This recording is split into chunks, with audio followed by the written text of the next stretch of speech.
Isa sa gusto kong balik-balikan ang Barangay Rosario sa Tandag City. Dito ko kasi makikita ang mga kababata ko at mga classmate ko sa elementary.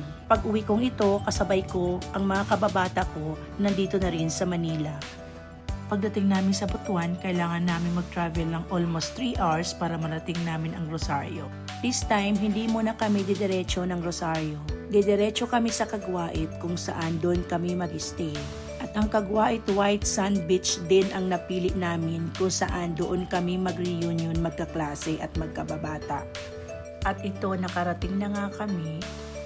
At sobrang saya kami dahil makikita na namin ang aming mga kababata na medyo matagal na rin namin hindi nakita. Sa wakas, makapagpahinga na rin kami at ito nga pala ang Sunscape Resort sa Caguait.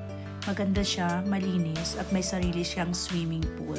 Dahil mahaba ang binahe namin, of course gutom na kami kaya nag-order kami ng dinner. Ito hinihintay namin na dumating ang food namin.